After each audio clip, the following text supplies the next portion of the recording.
All right, Joe, we're at the point where we're deciding on who's going to sing and all this other stuff, and somehow you end up singing the thing. So tell me how that worked out, because we have a singer here, a lead singer. Yes. How did that happen? So as I mentioned in the last video, I sang the part for Greg in the morning. He's like, yep, that's inspired. I was excited by it. And he's like, hey, can I sing this? And I'm like, absolutely, you're going to sing it. I plan for you singing it. Off we go. I'm not a great singer. So we get to the end of the day. I am about to leave. We've worked all day long. We're both exhausted. And I have the idea that, hey, let's just drop a reference track on this, a scratch track, to capture the vocals, just so, we don't forget and you have something to work on. From there, Greg's like, oh, okay, yeah, sure, we can do that, And yeah, I'd already planned on it. Joe beat me to the punch, but yeah. So he grabs a mic and off we go. And it's the magical SM57. Tell me a little bit about that, Greg.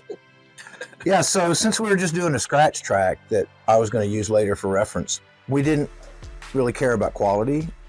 You're going to actually record the actual track with the proper high quality gear and the proper environment with the proper production to get the best performances later, and you're not ever going to use that scratch track. So we didn't need any of that, so I didn't have to go into my mic locker and get some of my expensive microphones and all that kind of stuff. We were going to do that later. I was going to sing anyway.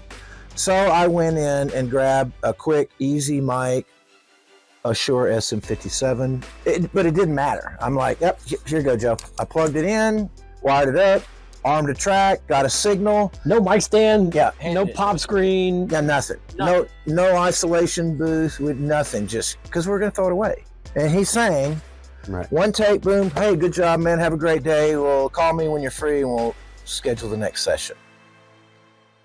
And that's how that went down. So later that night, after Joe left, I want to go in and tinker. And about an hour into cleaning it up, I just realized, I'm like, this is an incredible performance. I'm like, and I made the production decision.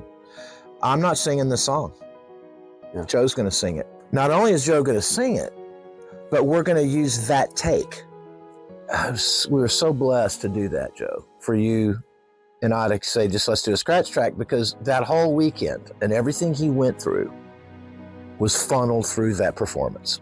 Yeah. I could hear it in his voice. He was so emotional. I should point out that the line in the chorus that for me is the most passionate, and it's the heart of the song. It is the meaning of the whole song, is the Father saying, just come to me, your heart for me. And that ended up being the name of the song.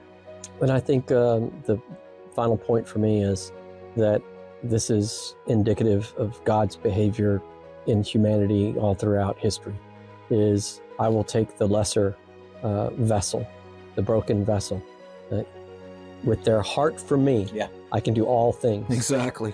I can show up and show off through an SM57 that's not on a mic stand, without a pop screen, in one take, through this dude, because right now in this moment, his heart is sold out for me. Right. And it comes through. It just came through in the performance. And